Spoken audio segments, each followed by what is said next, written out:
sesi yang sempat saya bahas pada pertemuan sebelumnya, yaitu mengenai pencegahan dini terhadap psikosis.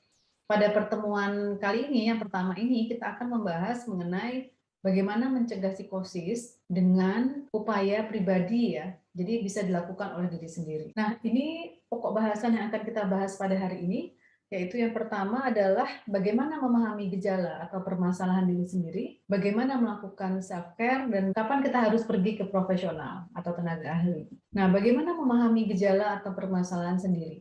Sebenarnya ada dua ya. Yang pertama itu adalah berusaha peka akan perubahan yang terjadi pada diri sendiri, baik yang sifatnya perubahan secara perilaku maupun perubahan secara emosi. Peka terhadap perubahan sekecil apapun gitu ya, tetapi tidak harus juga sampai cemas gitu, cemas bahwa ini ada perubahan gitu ya. Kita harus berdasarkan fakta saja ada perubahan gitu.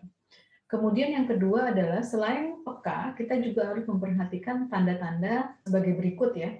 Ada perasaan sedih tanpa sebab yang jelas, perasaan bingung, khawatir, atau perasaan bersalah yang berlebihan. Nah, biasanya inilah awal-awal akan terjadinya gangguan mental, khususnya gangguan mental berat ya.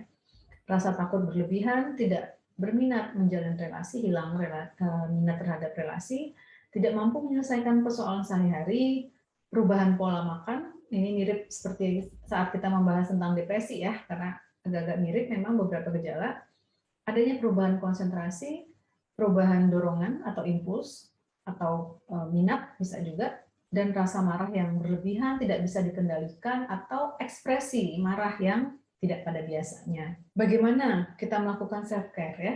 Setelah kita paham dengan gejala, kita tahu bahwa kita punya masalah, kita sebenarnya bisa mengelola itu gitu ya, mengelola masalah yang akan kita hadapi itu atau masalah yang sedang kita hadapi. Yang pertama adalah mencari dukungan teman sebaya atau peer ya. Melalui peer support group yang menyatukan orang-orang yang memiliki pengalaman serupa untuk saling mendukung, kita dapat mengakses dukungan teman sebaya gitu ya. Kita dapat mendapatkan dukungan baik itu secara online maupun dukungan ataupun kelompok dukungan yang ada di area lokal seperti itu ya. Banyak sekali support group yang diciptakan sekarang kita, dan banyak di web-web juga ada ataupun di sosial media menawarkan support group gitu untuk bersama-sama mengatasi problem yang sedang dihadapi. Yang kedua, memahami pemicu masalah, ini cukup penting ya. Ketika kita berusaha memanage persoalan psikologis yang kita miliki, kita harus aware ataupun sadar terhadap pemicu masalah. Apa sih yang sebenarnya penyebabnya, entah itu situasi, entah itu berkaitan dengan orang lain atau yang lainnya seperti itu ya. Mungkin bermanfaat untuk membuat buku harian gitu ya. Sebenarnya buku harian itu lebih kepada agar kita itu lebih aware terhadap perubahan, kemudian kita bisa mencatat. Nah, ketika kita mencatat, kita itu bisa membaca ulang mana yang kira-kira hari ini saya lebih cemas dari sebelumnya, atau mana yang hari ini gejala itu muncul ya dibanding hari-hari yang lain.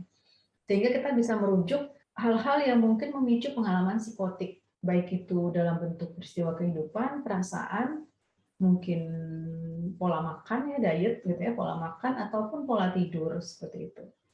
Buku catatan dapat juga sekarang banyak juga yang sifatnya online atau bentuknya aplikasi. Jadi tidak harus yang sifatnya paper pensil. Oke, membuat buku harian dapat membantu untuk kita memahami apa yang memicu psikosis dan apa yang memperburuknya. Kemudian kita juga dapat memikirkan apa yang telah membantu ataupun apa situasi apa yang ataupun siapa yang dapat membantu kita di masa yang lalu gitu ya, ketika kita menghadapi situasi yang sama. Mengenali tanda-tanda peringatan, jadi istilahnya kayak clue gitu ya, yang dapat memberitahu kita ketika kita menjadi tidak sehat atau Anda tidak sehat seperti itu. Kita dapat clue.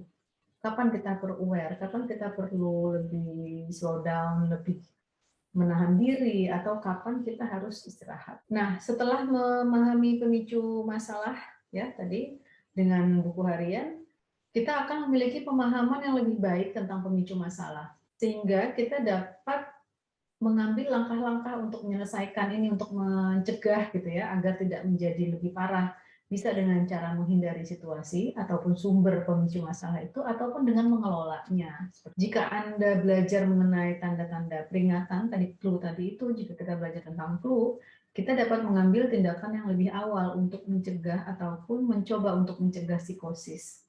menjadi lebih parah. Keluarga dan teman merupakan support yang cukup penting ya, yang dapat membantu kita untuk mengenali kapan kita menjadi tidak sehat. Karena kan mungkin mereka yang lebih sering dekat, sehingga mereka yang paling awal merasakan dampak dari perubahan, termasuk memperhatikan gejala awal sebelum Anda mengalami psikosis. Kemudian selanjutnya setelah kita tahu sumbernya, kita bisa mencoba untuk lebih rileks atau lebih santai ya. Kelola stres, kemudian bisa juga dengan mencoba beberapa teknik relaksasi untuk menjaga kesehatan mental, terutama kalau tension ataupun tekanan itu tinggi ya.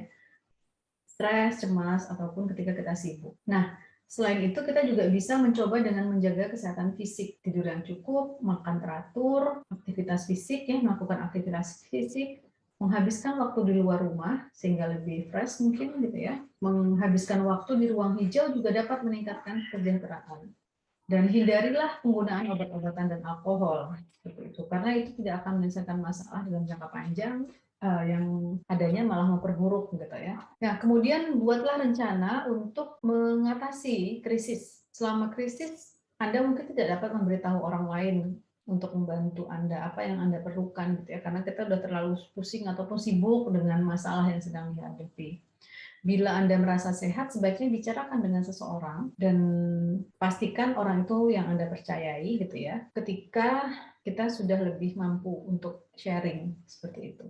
Buatlah rencana krisis yang mungkin dapat membantu untuk mengatasi jika nanti akan terjadi lagi ataupun jika terjadi lebih parah. Nah, kapan sih kita harus menemui profesional ya? Kapan seseorang dengan masalah psikologis ataupun dengan gejala psikosis harus bertemu dengan profesional gitu setelah mencoba melakukan self-care, misalkan itu tidak terlalu berhasil ya, yaitu ketika gejala atau masalah yang dirasakan semakin parah, semakin banyak fungsi hidup yang terganggu, misalkan fungsi bekerja, fungsi sebagai suami, fungsi sebagai istri, ibu, gitu ya, pikiran, emosi, atau perilaku yang tidak terkendali, semakin tidak terkendali, mempengaruhi hubungan pekerjaan, dan perasaan sejahtera. Kemudian ketika Anda bingung dan penuh dengan emosi dan membutuhkan perspektif dari orang lain gitu ya, kita butuh pandangan dari orang lain yang berada di luar masalah kita.